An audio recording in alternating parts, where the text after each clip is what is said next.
Espera ahí.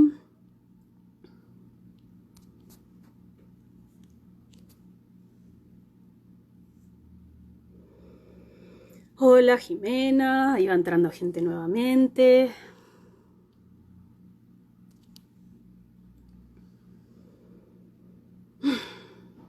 Bueno, estas son cosas que pueden pasar. Ahí estamos, ahora.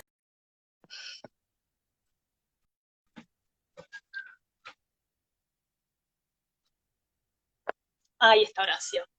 Vamos, la segunda es la vencida. Hola Horacio, ¿cómo estás? Bueno, Igual tuve que poner el celu. ahí está. Ah, ¿pudiste desde el celu finalmente? Sí, sí, sí, tuve Bueno, que poner el genial. celu. ¿Cómo Lo estás? hemos logrado, hemos vencido a la tecnología. Así es. Bueno, bueno, un placer desde ya tenerte en nuestro espacio de entrevistas. Contaba justo antes de, cuando te estábamos esperando, que desde la Subcomisión de Derechos Humanos y Acción Social del Club, somos un espacio de reciente formación y así que estamos con este ciclo de entrevistas, como para que todos nos conozcan y la verdad que es un enorme,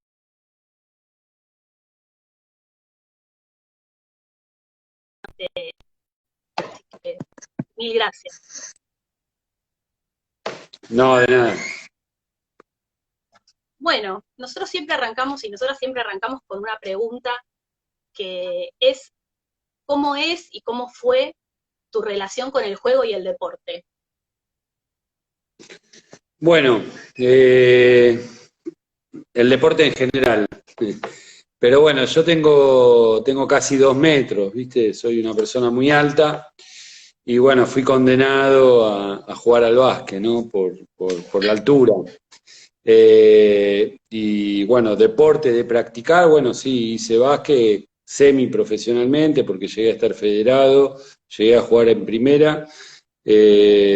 Y bueno, después por motivos personales dejé de jugar y me dediqué a, me anoté a estudiar en la universidad, bueno, nunca terminé la carrera, pero definí cerrar una etapa, ¿no? Eso en lo que era el deporte, en la práctica, digamos. Después, bueno, soy hincha de San Lorenzo, todos saben. No es rencor ni odio lo que nos guía, por eso estoy conectado hoy con ustedes, más allá de la pica que hay histórica por No, que nos hayan mandado a acá, la B. Bueno, hoy estoy conectado y bueno, por eso digo que no es rencor ni odio lo que nos guía. Pero bueno, soy no, hincha de San Lorenzo, siempre cuento que, bueno, todos saben, yo soy un nieto recuperado, entre comillas, recuperado, se dice restituido, recuperado no está nadie, creo. Y bueno, las personas que me criaron eran de San Lorenzo, ¿no? Y cuando siempre cuento esta anécdota, yo, bueno, iba a la cancha, tenía muchos amigos también, yo me crié en el barrio de Lugano. Y tengo mucho, esto, antes de contar esto, quiero contar que tengo mucha relación también con la paternal, con el bicho, con muchos amigos míos eran de Argentino, porque yo jugaba en el Club Imperio Junior, que mucha gente conoce, está en Nazca y César Díaz, muy, muy pegado a lo que es paternal. Entonces muchos de mis compañeros eran hinchas del bicho, bueno, había compañeros de la hinchada de argentinos que tenían la heladería. Me acuerdo de Claudio que tenía la heladería al lado del club y siempre parábamos ahí nosotros, era un amigo grande. Yo salía con muchos de los compañeros de Argentino, con compañeros grandes de Argentino, yo era más joven, pero que tenían la pizzería ahí en el Triángulo de Paternal. eh, y bueno, iba a comer mucho a esa pizzería, me hice amigo de algunos de los muchachos por la relación del club, ¿no? De Imperio. Bueno, y después, como decía claro, antes, San Lorenzo, eh, bueno, me hice de San Lorenzo por la persona, mi apropiador era hincha de San Lorenzo, algo bueno tenía. Me crió, me bautizó hincha del Cuervo como padre e hijo. Y bueno, y después, nada, yo empecé iba mucho al club, porque yo vivía en Lugano Unidos, el club está cerca, la ciudad deportiva, entonces iba mucho a la pileta todos los veranos, yo me tomaba el colectivo de chico, el 150, y me bajaba en el club y hacía vida de vacaciones ahí en el club de San Lorenzo. Y a la cancha tengo recuerdos de cuando salimos campeones de la B, pero es verdad, tengo recuerdos porque iba, me llevaban a la cancha. Y sí, no tengo recuerdo del viejo gasómetro. Ya me acuerdo que esa temporada que San Lorenzo peleó la B, ya estábamos jugando de local en Vélez. Y sí, y un partido en River también, ¿no? Porque era tanta la gente que iba que tuvimos que llevar en River también. Pero no tengo recuerdo del viejo gasómetro. Sí empecé a ir más por decisión propia a la cancha. En el 95, cuando inauguramos el nuevo gasómetro, ahí ya empecé a ir a la cancha y bueno, hasta el día de hoy sigo yendo, ahora menos bueno, no por la pandemia, sino por las obligaciones, pero bueno, soy socio, voy. Pero cuando recuperé mi identidad, obvio que uno de las preguntas que yo le hacía esa noche en Abuelas, cuando yo llegué, que me habían dado el resultado y llegó mi familia, yo les preguntaba a ellos de qué cuadro era mi papá, ¿no? Porque para mí que me digan que era de Boca o de Huracán me moría, ahí nomás, porque yo era bastante hincha de San Lorenzo, digo, ¿no? Iba al interior, bueno, era años que iba a toda la campaña, no importa dónde jugaba, yo trataba de conseguirme un pasaje, iba. Y sabés que mi familia que estaba ese día en Abuela era mi familia materna, porque mi tío, el Pietragala, que ya falleció por un cáncer, pero por suerte lo conocí y estuve mucho tiempo con él. Él estaba con hepatitis en ese momento y no pudo ir a Abuelas ese día. Entonces mi familia materna no se acordaba de qué cuadro era mi papá. Entonces siguió. Sí sabían que mi mamá era de Racing, porque toda la familia Corti era de Racing, y, y bueno, y no se acordaban. Entonces cuando me encontré con Pietragala, le pregunto de qué cuadro era el papá, y me dijo, tu viejo era de San Lorenzo. Y no sabes la alegría que tuve. Sí. Siempre lo cuento como anécdota esto, ya parece que me cansé de contarlo, pero fue lo único que no me cambió, porque me cambió el nombre, la fecha de nacimiento, el número de documento, lo único que sigo teniendo del César que era antes, el cuadro de fútbol. Después me cambió todo, ¿no? Digo, sigo siendo la misma persona. En lo simbólico me cambió todo menos el cuadro de fútbol. Reafirmé mi identidad azulgrana, digamos. Y obvio que para mí todo lo que pasó, y esto creo que San Lorenzo fue uno de los primeros clubes que empezó a hacer algunas gestiones en materia de derechos humanos y tiene que ver con su propia historia, ¿no? Y tiene que ver con lo que pasó con el viejo gasómetro, que bueno, como muchos capaz que no saben, pero el viejo gasómetro fue casi apropiado por digamos, estaba en un punto, bueno, ¿saben dónde estaba? En la Avenida La Plata, esas tierras interesaba a la dictadura, y bueno, y a punta de pistola fue, más allá de la crisis económica que tenía el club, obligaron a vender el estadio a punta de pistola al presidente de ese momento, Cacciatore, lo recibió con un arma en la mesa, y así se hizo la venta de San Lorenzo, de la cancha, del viejo gasómetro, ¿no? Y para nosotros poder recuperar el viejo gasómetro, el predio,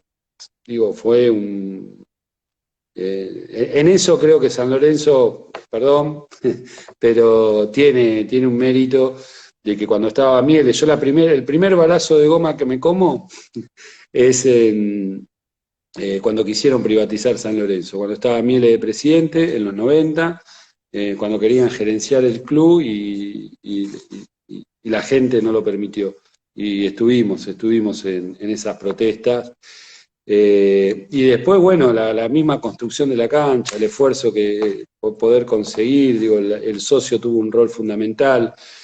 Y con la recuperación de los terrenos del viejo gasómetro también, ¿no? Y bueno, yo en ese momento estaba trabajando con la legisladora Gabriela Alegre en la ciudad de Buenos Aires y me acuerdo que habían venido los compañeros del club, iban visitando a cada legislador y nos pusimos a trabajar fuertemente para poder lograr lo que fue una hazaña, sinceramente, que hayamos cerrado un supermercado en un mundo globalizado, liberal, la verdad que fue una hazaña. Y bueno, y ahora con el sueño de construir, ¿no? ¿Por qué cuento todo esto? Porque hay algo ahí también de recuperar la propia identidad para el mismo club, ¿no? Bueno, eso. Sí, sí, sí, totalmente. Y una cosa que también hay que decir es que San Lorenzo, en ese sentido, en los últimos años ha tenido mucho movimiento, fue uno de los primeros clubes en tener una comisión de derechos humanos, es el primer Ujú, club que ujú. tiene, que aprobó el cupo femenino, digamos, viene con un movimiento fuerte en esos temas, y en ese sentido es admirable. Así que sí, sí, ¿no? Más Punto. allá del En ese pasado y los sentido. viejos rencores, hay mucha admiración por los En compañeros ese y sentido. compañeras así que sí, sí, sí, además de toda esta historia del estadio y de la cancha que la conocemos perfectamente, así que sí, un, Bueno, un lujo. eso abrió la posibilidad. Yo en ese momento también empecé a trabajar, apenas recuperé mi identidad en el 2003, yo empecé a trabajar en Abuelas y yo era una persona de fútbol, era una persona de ir a la cancha los domingos, ir a ver la reserva, era una salida el domingo, ¿no?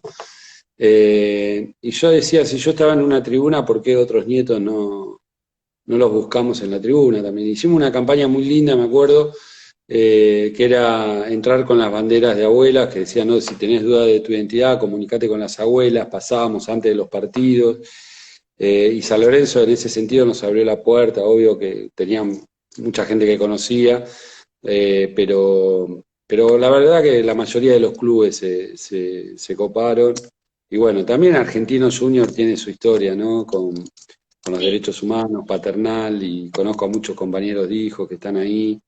La verdad que sí, hay todo un movimiento y bueno, es importante, digo, que estemos hablando en Argentina, donde los clubes de fútbol tengan sus comisiones de derechos humanos, digo, tiene que ver con la profundización que hubo desde un Estado, primero la historia de nuestros organismos, ¿no? Las madres, las abuelas, pero también tiene que ver con la historia de la profundización en políticas en materia de derechos humanos y la transversalización sí. de esas políticas.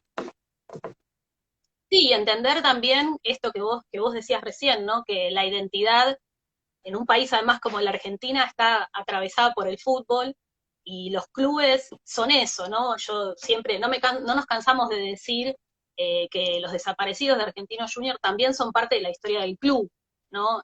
Y que el club no es solamente sus glorias, sus jugadores y jugadoras y sus deportistas, que por supuesto que es súper importante, sino también esa historia, la historia de los hinchas, de los socios, este, así que bueno, uno de nuestros proyectos también es hacer algo que San Lorenzo también ya hizo, que es el tema de la restitución de los carnets a los compañeros desaparecidos, además de la búsqueda de nuevos y nuevas compañeras y compañeros desaparecidos que hayan sido hinchas del club. Este año también sacamos nuestra pequeña colaboración a la campaña de las abuelas con la búsqueda de los nietos. Así que bueno, venimos en esa misma línea, con ese mismo movimiento, que es el de la recuperación de la identidad del club, de la identidad del barrio y de la identidad de los compañeros y compañeras. Paternal, como vos decías, también es un barrio que tiene mucha impronta de eso, tiene una comisión de memoria que trabaja ya hace 15 años, este año cumple 15 años de laburo. Este, Ujú. bueno, nada, somos tierra de Dios, así que hoy es el cumpleaños de Diego Armando, así que eso no lo podemos dejar de Totalmente, decir totalmente. tampoco. Un grande, un Este, grande. De recontra más. el Digo, año, no, perdón, pero sí, una de sí, las felicidades más grandes que yo recuerdo es haberlo visto jugar al Diego, ¿no? Y recuerdo, era chico, en el 86 yo tenía 8 años, no, tenía 10 años, y lo tengo muy presente. Y la verdad que tengo la imagen en el departamento del monoblog de Lugano, donde estaba sentado, la tele, el partido contra los ingleses fue increíble, bueno, contra Alemania, los tengo re presente y fue una alegría tan grande que bueno, los que tuvimos la suerte de vivir esos momentos son inolvidables, ¿no? Hoy tuiteé algo así como, la verdad que es el jugador del pueblo. Y eso es el premio más grande que puede tener Maradona, ¿no? Porque aparte es parte, es bien reflejo de lo que somos, ¿no? Y de lo que somos los que venimos, digamos, de sectores bien populares también, ¿no? Y se plantó, digo, generó movimientos el Diego, no solo por su juego bonito y por ser el mejor jugador del mundo, sino por su intransigencia en un montón de cuestiones. Y eso es lo que más admiro del Diego, más allá de las cuestiones humanas, digo, ¿no? Porque la verdad que también, digo, esas son las que se perdonan, las otras son las que se admiran, ¿no? Sí, No sí, somos nadie totalmente, para totalmente. perdonar tampoco, ojo. No, no, No, pero sí, en el sí, sí para sentido admirarlo, literal no lo solo, no digo, solo, claro. no, no, totalmente no, pero sí para admirarlo, como vos bien decías, no, no es una cuestión solamente de que jugando a la pelota no tiene comparación, sino también de eso, ¿no? Alguien que no se dejó, no se olvidó de dónde venía, no se dejó corromper ni aplastar, cuando tuvo que decir lo que tuvo que decir lo dijo, y digamos que si no siempre, en la mayoría de los casos estuvo del lado correcto de las luchas, digamos. Sí, y Abrazado lo con más las grande del abuelas, Diego, abrazado con las madres. totalmente, y lo más grande del Diego para mí es poder haber reconocido que se equivocó muchas veces y tratar de reparar esos errores, ¿no? Digo que eso lo muestra más grande todavía. Por ejemplo, que un tema que nos hacía ruido a nosotros por nuestra historia y todo era que no reconocía a sus hijos. Bueno, él públicamente los reconoció, empezó a tener una relación personal con ellos, recuperar el tiempo perdido y entender que, bueno, ellos no tenían nada que ver en el derecho que tenían de conocer a su padre, ¿no? Y creo que en eso también mostró, él lo ha confesado, que le pidió disculpas a cada uno de sus hijos y empezó a recuperar el tiempo perdido. Y para mí eso fue el cierre, ¿no? Decir, bueno, un gran, digo, porque... Sí, totalmente. Bueno, medio que hemos hablado de todo un poco, pero a mí me queda una pregunta que tiene que ver por ahí con un poco con los sucesos de estos últimos días y que tiene que ver con la agenda de la Secretaría en términos de capacitación y trabajo con las fuerzas de seguridad y las fuerzas armadas, en agenda de vivienda, que también es algo que viene en boga en estos últimos días. Nada, ¿qué tienen pensado en esa línea? Y bueno, y también en temas de reforma judicial, porque también un punto fuerte de este último tiempo es el tema de la reforma judicial y con las decisiones de los jueces últimamente también estamos teniendo algunos problemitas. Así que no sé por dónde te gustaría empezar, ya que viene así de charla, te tiro estos tres temas y agarrá el que más te guste. Sí, sí. No, bueno, rápidamente, tema reforma judicial, ya saben que hay un proyecto que presentó Alberto, el Ejecutivo Nacional, se presentó al Congreso y está demorado porque hoy no estarían las condiciones para que ese proyecto salga. Pero sí está la voluntad de trabajar en la reforma, que lo único que hacía la reforma ni siquiera te puedo decir que era una reforma que iba a generar cambios, digamos, iba a acelerar la justicia, una reforma para bien, propositiva, nombrar más jueces, poner al día la justicia. La verdad que no se entiende, pero sí se entiende mirando a la oposición, ¿no? Pero, y cómo se comportó parte de la corporación judicial en los últimos años, con todo lo que significó el lawfare, y que siempre, casi siempre, hay un sector de la justicia que está al sector del poder real, ¿no? Que está al servicio, perdón, del poder real y no al servicio de los ciudadanos, que sería lo más lógico. La verdad que la justicia últimamente, parte de la justicia, hay que aclararlo siempre, es parte de la justicia, bueno, se transformó en algo bien corporativo, al servicio de los poderes fácticos, al servicio de la Embajada de Estados Unidos, al servicio del lawfare, ¿no? Esta estrategia que tienen, bueno, que saben que es un arma muy peligrosa, que se utilizó y se sigue utilizando hoy en día en toda la patria grande. Muchos presidentes no pudieron renovar, como le pasó a Cristina, por el agotamiento que tuvieron a partir de un desgaste de la imagen con mentiras, con fake news, con millones de denuncias penales, los poderes económicos concentrados de comunicación, que también hacen su labor en este sistema de engranaje que es el lawfare, y bueno, la cantidad de compañeros y compañeras que perdieron su libertad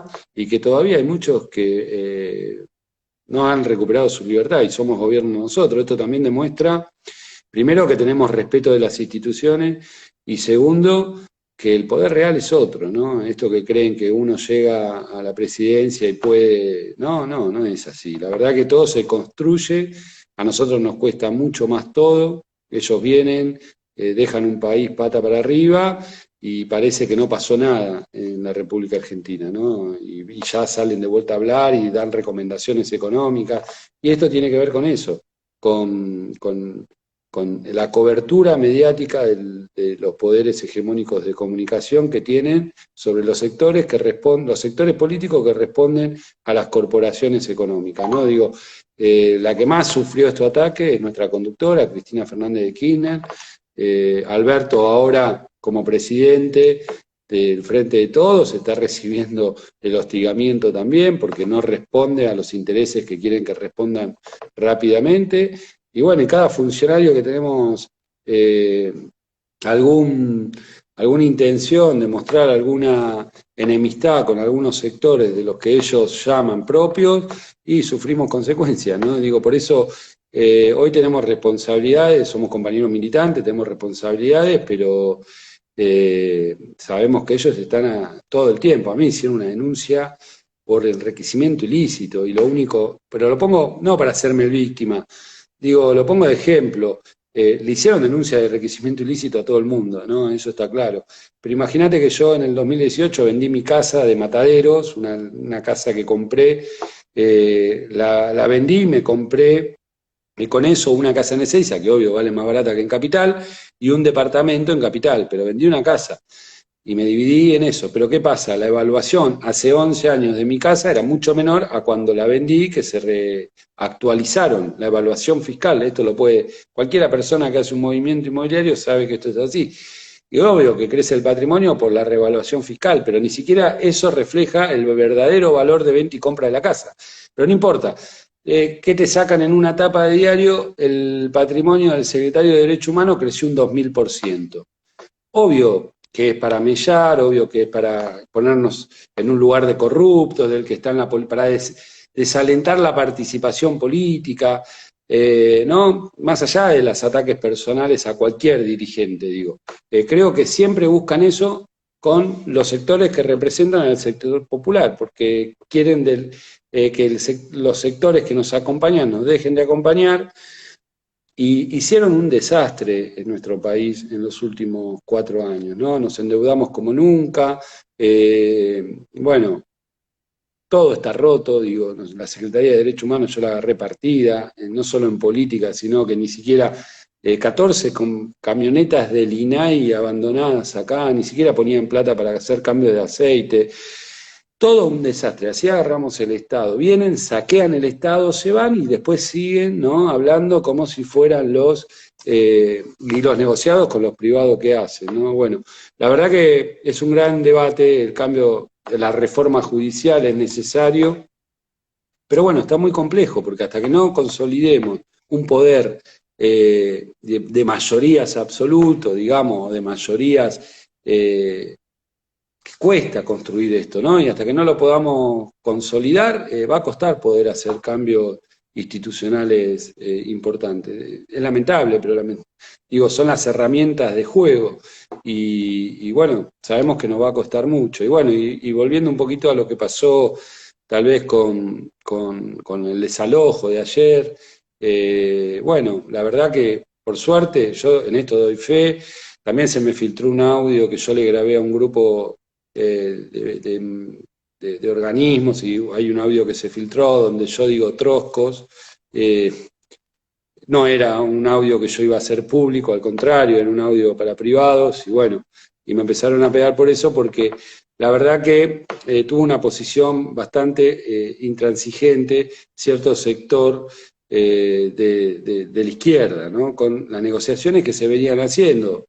a un compañero mío, el Cuervo Larroque, ministro de Desarrollo Social en la provincia de Buenos Aires.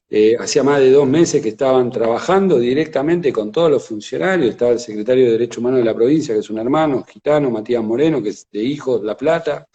Estaba mi compañera, trabaja es subsecretaria de Salud Mental, ella es psicóloga, su especialidad, militó siempre en el tema, y trabaja en el gobierno de Axel, estuvo también en la toma, digo, todos los ministerios estuvieron trabajando hace 2 meses en Guernica, y se negoció con 720 familias, y cada familia que se iba, después llegaba, digamos, ese lugar que despejaban, ciertos sectores políticos llevaban a gente y la ponían en esos lugares para que se abra de vuelta. Era una cosa de nunca acabar, y tenía un plazo el Estado para poder, porque todo esto se armó a partir de un pedido que hizo la provincia de Buenos Aires de prorrogar el desalojo. Había una orden judicial de desalojar. La provincia de Buenos Aires, el gobierno de la provincia es el que pide que no se desaloje y que nos den un tiempo para la negociación con la gente. Y no hubo represión en el sentido de que se pulsó, digamos, ayer a la mañana cuando las camionetas, digamos, cuando se sabía que iba a haber desalojo, se dio 1 hora antes del desalojo, donde entraron camionetas de defensa civil a buscar a las familias que quedaban, eran 8 familias nada más que quedaban en todo ese predio, 8 familias, y después, bueno, nada, pero los medios también, bueno, es un combo, pero la verdad que los compañeros venían trabajando hace meses, no teníamos alternativa, había una orden judicial donde se iba a desalojar sí o sí, y se firmaron acuerdos con 700, casi 730 familias que estaban inicialmente en el lugar, y que fueron redistribuidas y que con muchas firmaron con promesas para tierras, para poder construir su vivienda en lugares más urbanos, en lugares donde haya servicios. Ese trabajo lo hicieron compañeros y doy fe de eso, ¿no? Y la verdad que nos ponen en un lugar de querer compararnos con una dictadura, con el gobierno de Macri, la verdad que estamos muy lejos de eso, y yo estoy orgulloso de mis compañeros porque sé que estaban todos los días, digo sábado y domingo, en Guernica trabajando para resolver la situación de la gente que estaba en la toma. Y después, bueno, hubo sectores políticos que querían, digamos, generar tensiones y que eso sea eterno. Y la verdad que no se podía porque había una orden judicial, pero ya ahí no lo manejaba. Y es un problema el habitacional, y es una discusión que hay que dar, y comparto lo que dijo Alberto ayer, digo, hoy a la mañana, que los tweets que sacó, la verdad que pensar que una crisis o 4 años de neoliberalismo tan voraces como los que tuvimos no va a dejar consecuencias, no. Si nosotros ni siquiera con 12 años de gobierno, con Néstor y Cristina, pudimos, íbamos en un camino construido, en un camino que teníamos muy claro hacia dónde íbamos, y íbamos reparando y íbamos generando posibilidades de vivienda, como los planes Procrear, como el Plan Federal de Vivienda. Digo, se hizo mucho, pero faltaba. Y ahí cae el neoliberalismo y nos destruyó todo de golpe. Y es rearmar de vuelta. En 4 años rompes todo, porque lo rompieron todo. Y es rearmar de vuelta todas las bases sociales para que lo más importante que tiene que tener un argentino y una argentina es el trabajo, que es lo que dignifica, pero también es lo que hace que la sociedad empiece a mover, ¿no?, la máquina del consumo. Y aparte, bueno, la pandemia que nos tocó después, lamentablemente, esto es una realidad de todo el mundo, y nadie pensó que nos iba a tocar esto, y la verdad que una situación muy compleja, y así todo, yo que estoy en contacto con los organismos internacionales de derechos humanos, con organismos internacionales como ONU, les puedo asegurar que tienen una admiración muy grande del esfuerzo que hizo Argentina de estar en un marco de crisis económica, negociando deuda externa con acreedores privados y ahora con el Fondo Monetario Internacional, y el paquete de ayuda social que llevó adelante para que la crisis no sea peor en el marco de la pandemia. Y el desembolso que hizo también para que las empresas y los pequeños productores y las pequeñas pymes, o las pymes directamente, puedan pagar sus salarios en término. Y hay un montón de comerciantes, un montón de empresarios que tomaron esa herramienta que le dio el Estado para no echar a sus empleados y poder saldar esos sueldos. Digo, eso eso es un estado presente, digo. Obvio que no podemos demostrar, o el discurso que hizo Alberto el 1 de marzo, en la apertura de sesión ordinaria, quedó lejos porque vino una pandemia que nos dio vuelta a todo, ¿no? Lamentablemente. Y también esta pandemia lo que visibilizó es una deuda que tiene la democracia, que es un tema que yo vengo trabajando mucho y militando mucho, que es la violencia institucional. Los que vamos a la cancha sabemos lo que es esto también, ¿no? Y los que vivimos en los barrios también, no hay nada que contarles nuevo, esto tiene que ver con una deuda que quedó de la democracia, digo, tiene que ver con los años de impunidad que tuvo nuestra democracia.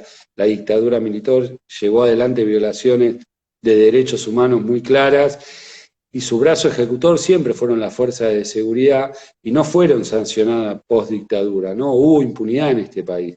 Y yo pongo de ejemplo siempre, y no me canso de decirlo, pero hay un ejemplo muy claro de lo que significó la impunidad en Argentina, que es el caso de Sebastián Bordón, que es un chico de Moreno, que se fue de viaje egresados a Mendoza, a San Rafael, tuvo un brote, tuvo una situación personal en el micro, donde estaba con todos sus compañeros, no me acuerdo si fue un brote psicótico o algo, y los docentes que estaban con él no tuvieron mejor ocurrencia de dejarlo en una comisaría, ¿no? Y se fueron y lo dejaron ahí.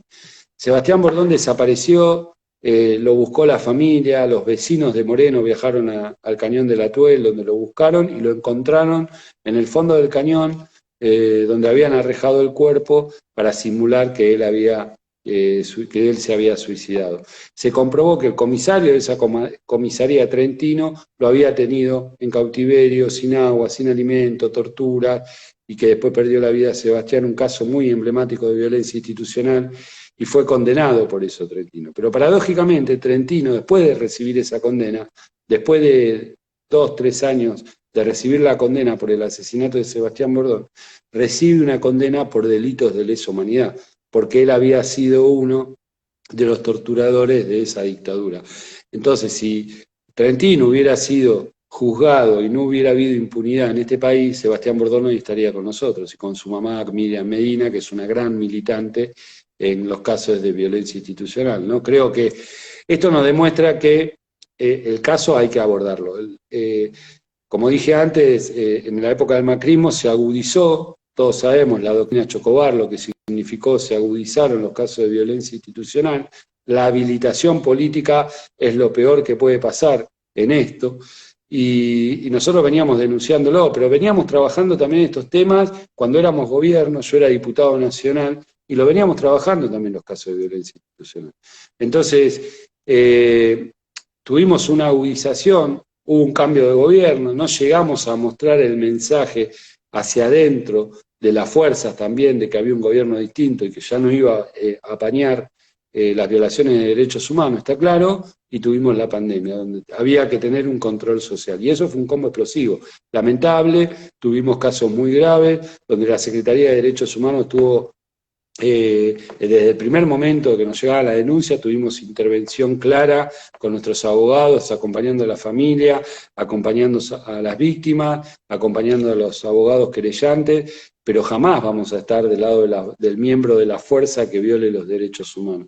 Jamás vamos a pensar que Alberto o Cristina van a recibir un policía que le dispare a alguien por la espalda por afuera de la ley, ¿no? Y la verdad que en eso...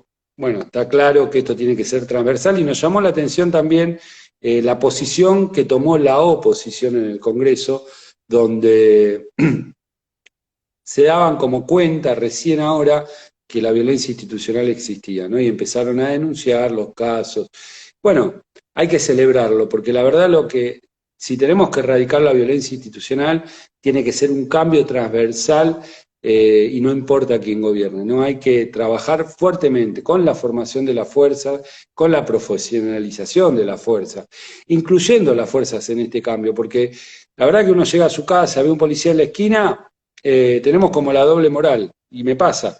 Llegamos a nuestra casa de noche, todo oscuro, ves un patrullero y bueno, entras tranquilo a tu casa y un patrullero.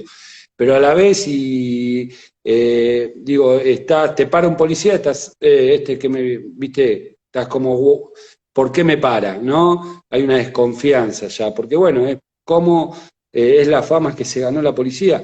Y hay que integrar a la policía en este cambio para que ellos se den cuenta también que luchar contra la violencia institucional desde las fuerzas también es defender las instituciones y es defender los miembros de las instituciones.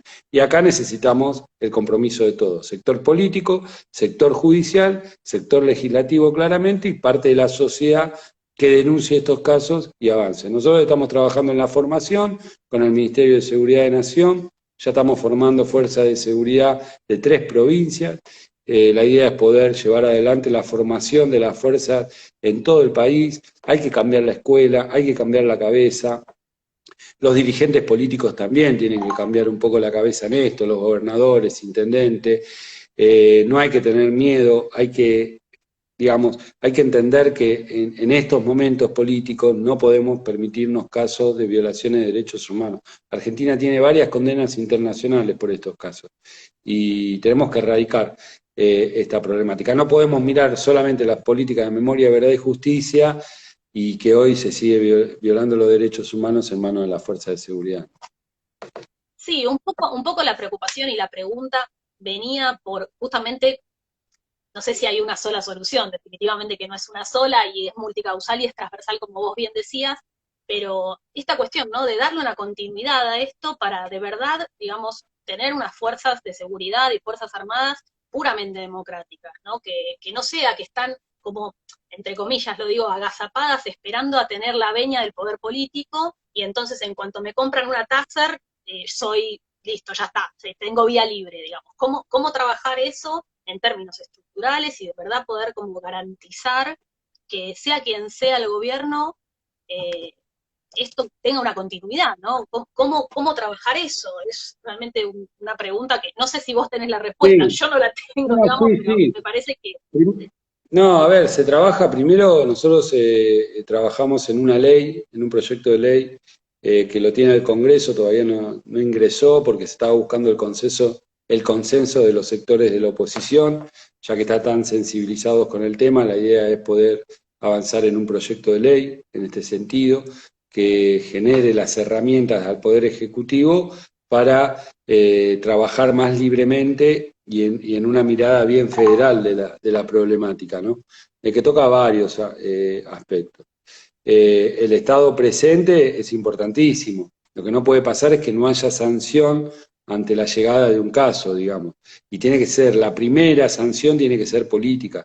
El conductor político de las fuerzas tiene que tomar nota de eso y tiene que tomar la decisión de correr a quien cometió violaciones de derechos humanos, porque eso es el primer mecanismo que haces o la primera señal que das para que la justicia pueda avanzar libremente, ¿no? Y después sanción judicial, está claro. La sanción es ejemplificadora. Cuando hay impunidad, los casos se repiten. Por eso hay que trabajar muy fuertemente en eso. La formación, como te dije antes, es fundamental. La formación, las escuelas de la fuerza de seguridad.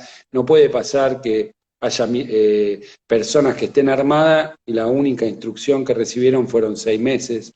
Tiene que ser mínimo 2 años, con mucha mirada en materia de derechos humanos, la formación también, profesionalizar, no puede ser que haya un tiroteo y que actúe la fuerza y no sabes si es mejor o peor que actúe la fuerza porque te puede matar a 5 personas que están alrededor. Bueno, todo eso tiene que ver, y acá sí hay un discurso medio psicópata, o psicótico más que psicópata, de los medios de comunicación, ¿no? Que por un lado, cuando hay un caso de violencia institucional y saben que eso le puede pegar al gobierno, lo visibilizan, lo muestran, ¿no? Se ponen especulativos, digo, que no lo hacían con el macrismo, está claro, pero sí con los casos de violencia institucional lo hicieron hoy. Pero ¿qué quiero decir con esto? Pero que cuando ya no hay más tela para buscar en eso, empiezan a hablar de la inseguridad, ¿no? Y si vos tomás medidas en contra de las fuerzas que cometieron, ya sos una persona que estás permitiendo que haya delitos en la calle porque tocaste a la fuerza. Entonces pasan de hablar de violencia institucional, de un caso que puede haber en nuestra democracia como los que hubo, claramente un caso grave de violencia institucional a la inseguridad, ¿no?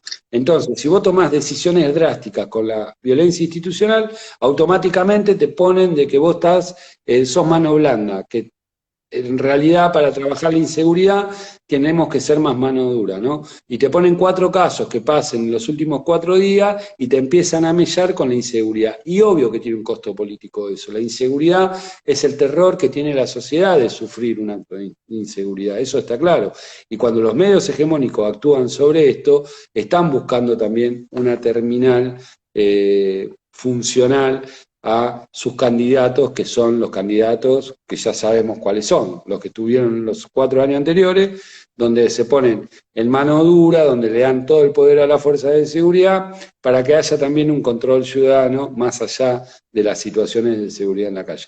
Y a la vez habilitan a que un compañero o compañera que tenga responsabilidad de conducción tenga que sacar rápidamente policías a la calle, y no importa cuánto tiempo de formación tuvo. Entonces, en esto es muy difícil el trabajo, pero hay que hacerlo y también concientizar a la ciudadanía, ¿no? Concientizar a la ciudadanía que no es mentira, que es más seguro tener más policías en la calle. Yo siempre digo que es más seguro tener menos policías en la calle, pero más formados esos policías. Sí, sí, definitivamente. Lo que pasa es que, bueno, también es eso que vos bien decís, ¿no? Eso requiere el compromiso de los 3 poderes del Estado, o sea, requiere del trabajo del Congreso de la Nación y requiere también de que la justicia empiece a servir a otros intereses que sean los intereses del pueblo, me parece también, porque es esto, ¿no? Cuando se firma un desalojo, finalmente uno siempre está con el temor de, al final no sé esto, ¿no? No sabés qué va a pasar porque no sabés quién es el que está armado del otro lado, más allá y después, bueno, ni hablar el tema, también volviendo al tema del desalojo y de la vivienda, el tema de la distribución de la tierra, ¿no? Que es un tema que en este país no se trabajó casi. ¿No? No, Ahí hay un montón de cosas que se sí, superponen, me parece. ahí ya sería un tema más complejo, porque tiene que ver con antaño, ¿no? Tiene que ver con la conformación de cómo se consolidó este país y quién escribió la historia y quién redistribuyó la riqueza. Eh, Digo, esto de la historia la escribes lo que ganan, la escriben los que ganan, seguro, pero también los que ganan se quedan con el patrimonio de todos, ¿no? Y lamentablemente esto ya es una deuda histórica de la conformación de nuestra patria. Creo que en el gobierno de Cristina, y ahora estamos tratando de empezar a trabajar de vuelta, hubo una política, por ejemplo, de reparación, de poder censar a todas las comunidades de los pueblos originarios y el censo de tierras, ¿no? Y empezar a dar tierras comunitarias a las comunidades de los pueblos originarios. Obvio que esto tuvo un cambio a 180 grados con la llegada del macrismo.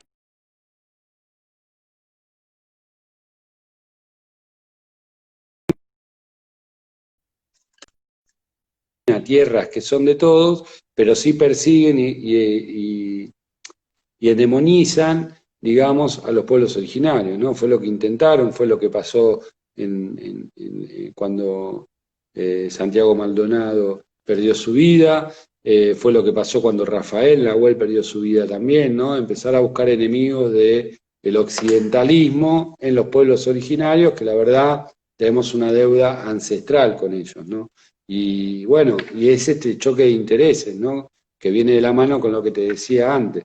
Tenés la propiedad privada, tenés las tierras que son de alguien y después tenés la demanda de gente que necesita vivienda y necesita tierra. Obvio que desde el lugar institucional que estoy no puedo fomentar ningún tipo de ocupación ni nada por el estilo, pero sí creo que nos tenemos que llevar adelante una política, y esto lo dijo hoy Alberto muy claramente, la vivienda y la construcción de vivienda tiene que ser un motor de la economía y también de poder saldar deudas que tenemos con gran parte de nuestra ciudadanía.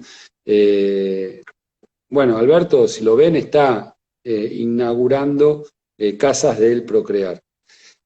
No es que en estos 6 meses hicimos esas casas. Estas casas las habían hecho el gobierno de Cristina y Macri las abandonó y no entregó ninguna. Digo, entregaron apenas llegaron, algunas que ya estaban hasta las escrituras armadas, digo, y después no entregaron más nada. Digo, no trabajaron, no llevaron adelante ningún tipo de política.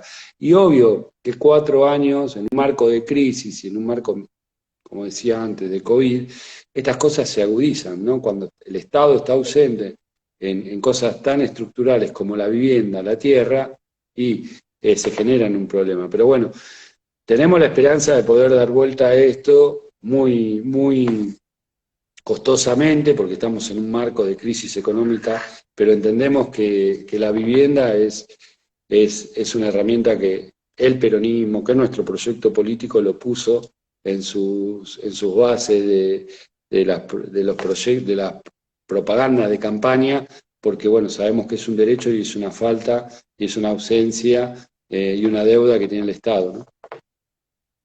Sí, totalmente. Y también, bueno, que esas decisiones, nada, ¿no?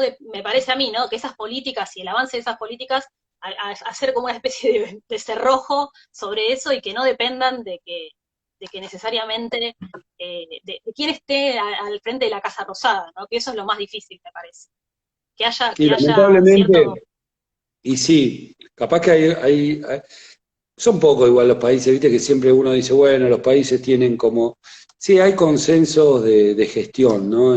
Creo que hay países que lograron eso, ¿no? Pero lamentablemente en la Argentina no, y en los países de Latinoamérica no, porque, eh, bueno, hay que entender la creación de nuestros países, de cómo se conformaron, y nuestros países surgieron del saqueo, ¿no? Y si uno lee Las Venas Abiertas de América Latina, un libro tan vigente, que seguro muchos lo leyeron, yo lo leí cuando era adolescente, pero es tan vigente ese libro, tan vigente. Y bueno, entiende que los sectores, como volvemos a la charla del principio, los sectores de poder real no buscan gobernar el país para una patria igualitaria, buscan el país para, digamos, fortalecer su casta, su herencia, su ascendencia, para seguir siendo los privilegiados. Le molesta al negro subiéndose al avión, le molesta que lleguemos a lugares o que haya gobiernos que faciliten las cosas, porque es claro, si vos tenés que construir viviendas, si vos tenés que empezar a saldar deudas a un sector de la población en lo económico, de algún lado lo vas a tener que sacar. Y está claro que es redistribución eso, y si lo sacás de algún lado, lo vas a sacar de los sectores más concentrados de la economía, ¿no? Y bueno, eso molesta y es una disputa constante. Por eso América Latina tiene una historia tan desigual, por eso es un continente tan desigual, pero bueno, también América Latina tiene una historia de lucha y de resistencia que no la tienen tal vez, y Argentina puntualmente, que no la tienen otros, otros proyectos políticos. Lo que vivimos en las últimas décadas con los proyectos populares en la región, creo que fue histórico y creo que eso molestó, ¿no? Y se dio también en un momento político regional muy puntual. Yo, por lo menos, de mi visión, creo que Estados Unidos descuidó Latinoamérica después de los atentados del 11 de diciembre en las Torres Gemelas. Empezó a mirar, a poner su mirada a Medio Oriente, toda la focalización fue para allá y descuidó Latinoamérica. Y no es casual que justo en esos momentos surjan gobiernos en todos los países de la región que eran más parecidos a su pueblo, ¿no? Cansados del neoliberalismo, obvio, de crisis económicas que nunca se terminaron, empezaron a surgir proyectos políticos alternativos que realmente le dieron una respuesta a la demanda histórica que tenía la sociedad de empezar a mirar a los sectores más desprotegidos. Bueno, el lawfare, como decía recién, se conforma para poder acabar con este plan de patria grande, con el UNASUR, con el Mercosur, y poder de vuelta tener las sanguijuelas en nuestros países, ¿no?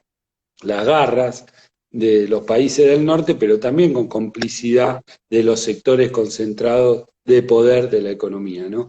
Quieren recuperar lo que perdieron en los últimos años, y lo hicieron en estos 4 años de manera voraz. La timba financiera y la cantidad de crédito que tomó Argentina solamente para que entre al país, y así como entró, se fugó en la timba financiera, la verdad que es fe de eso. Nos saquearon de vuelta, en estos últimos 4 años nos saquearon y no hay que cansarnos de decirlo. Lo que pasa es que también tenemos que gestionar, tenemos que trabajar políticamente y no queremos estar lamentando y contando todo lo malo porque tenemos que proyectar para que el país empiece a movilizar y a crecer y que empiece a girar la rueda del consumo, de la producción, ¿no? Del trabajo.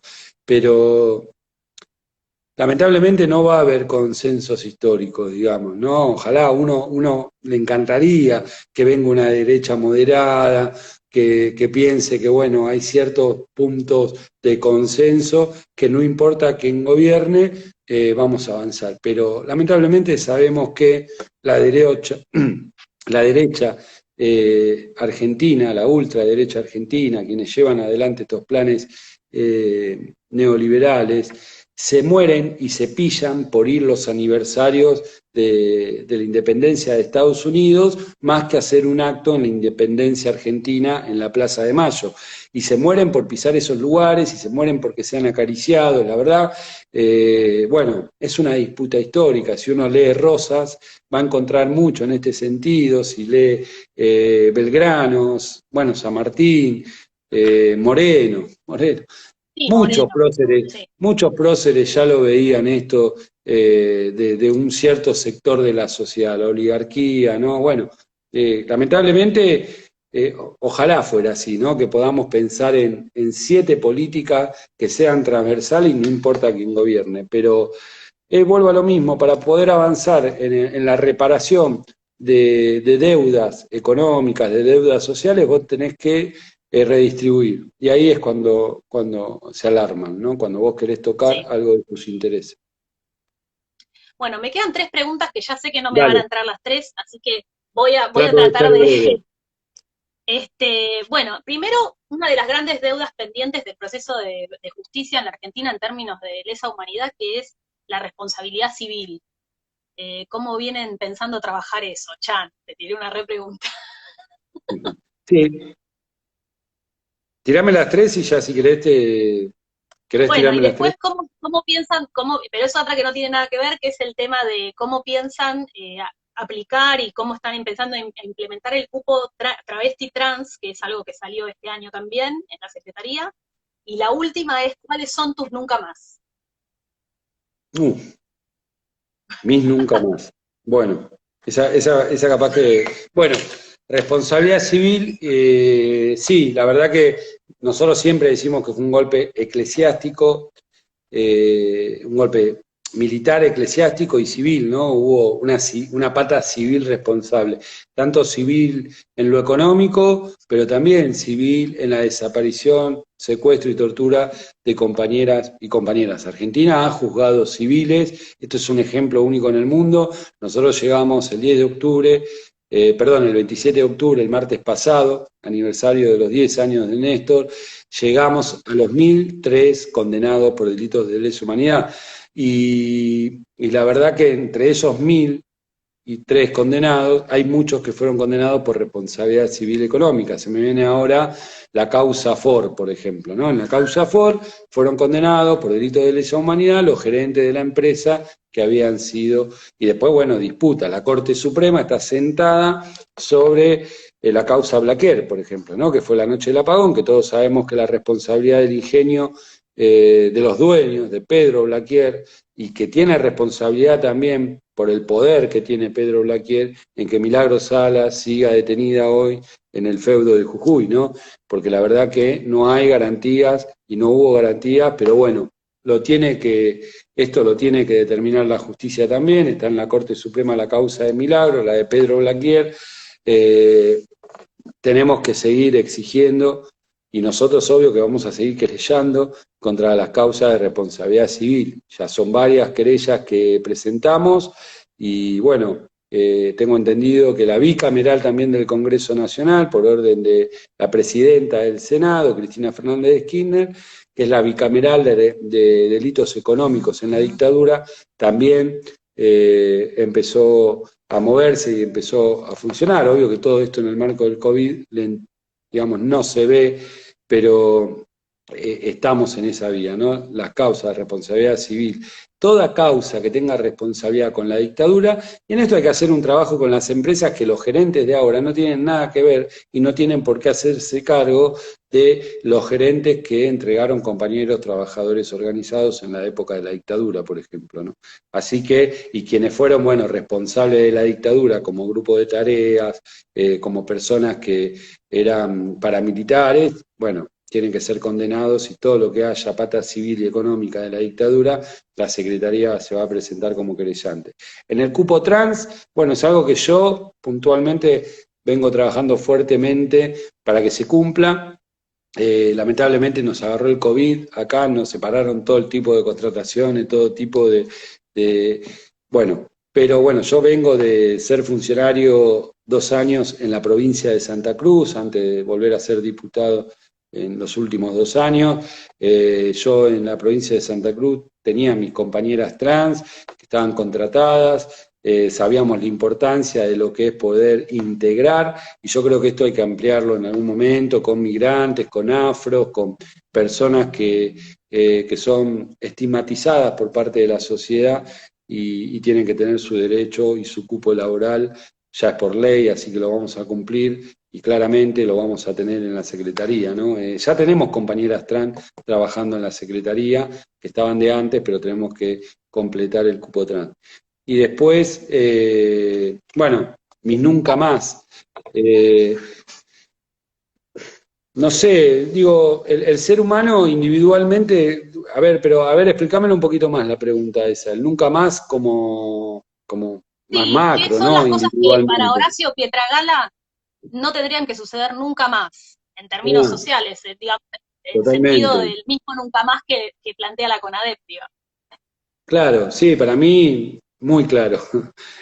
Para mí nunca más un proyecto político neoliberal que nos gobierne. Sé que es casi utópico, porque se disfrazan también, ¿no? No van a la gente y le dicen a la ciudadanía, yo voy a privatizar, yo voy a echar gente, ¿no? Mienten, se disfrazan de corderos, pero la verdad que llevan adelante modelos económicos que dejan mucho más desaparecidos con vida que la propia dictadura militar, ¿no? Y eso, la verdad que para mí sería como el nunca más general, nunca más proyectos neoliberales, ¿no? Después nunca más violencia institucional, nunca más pibes muertos en manos de la fuerza de seguridad por ser pibes de barrio, por ser pibes de gorra. Eh, digo, creo que va un poco de la mano con la estigmatización, con la exclusión que genera un proyecto político neoliberal. El neoliberalismo genera mucho de exclusión y estigmatiza, ¿no? Y bueno, eh, todos en los 90 sufrimos, yo era un adolescente en los 90 en un barrio y sufrí la violencia institucional como parte de todos mis amigos y amigas que vivíamos en un barrio. Y solamente era la estigmatización. Y igual, yo digo, soy blanquito, pero mis amigos que eran un poco morochos y que íbamos a buscar trabajo juntos, a mí me contrataban y a ellos no, ¿no? Digo, hay como, y más si decías que era de Lugano Unido, que tenía que estar nombrando, bueno, imagínate un pibe, una piba que vive en una villa, ¿no? Que le tiene que decir pasillo 23, casa 5, ese es mi domicilio, es muy probable que no consiga un trabajo. Bueno, la estigmatización y las violencias institucionales pasan por muchos, digamos, por muchas partes del Estado, ¿no? Pero bueno, la violencia institucional para mí sería nunca más un pibe muerto en manos de la policía por ser pibe, por ser joven, por ser un pibe de barrio.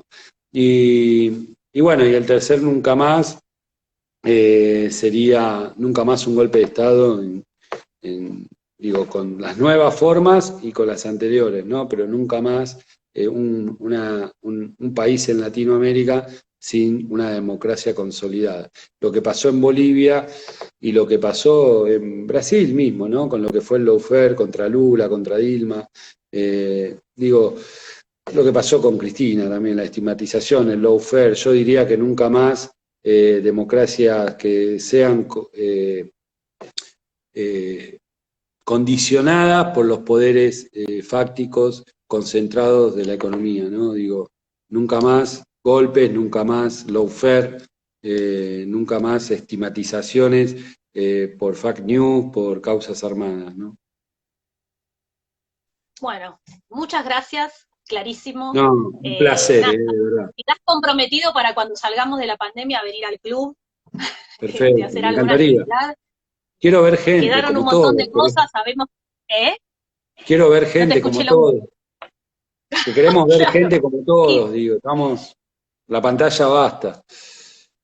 sí, sí, totalmente. Sí, sí, sabemos también que desde la Secretaría están haciendo un taller de deportes y derechos humanos para gente de los clubes, muchos de nosotros estamos y muchas de nosotras estamos inscriptos, así que nada, nos queda mucho trabajo por delante, así que nos súper interesaría que cuando volvamos a la presencialidad podamos tenerte en el club. Muchas gracias por esta horita y pico que nos cediste hoy. Un placer. Muchas gracias a todos los que nos acompañaron. Y bueno, hasta pronto y que la próxima sea presencial. Ojalá, dale, gracias a todos y como te dije antes, para mí es de suma que la Secretaría de Derechos Humanos haga política de derechos humanos es casi natural, ¿no? Pero que un club de fútbol y que se organice y las subcomisiones de los hinchas trabajen en las políticas de derechos humanos es excepcional y se está transformando en natural también y eso es importantísimo. Digo, en todos lados hay política de derechos humanos y eso es, la verdad, algo muy importante, así que admiro también la tarea que hacen todos ustedes y tienen acá un compañero, hoy con responsabilidad, mañana de vuelta pateando la calle, militando, pero siempre pueden contar con nosotros y nosotras. Así que les mando un abrazo y gracias a todos los que están conectados. Muchas gracias, Ignacio. Nos vemos la próxima. Chau, chau.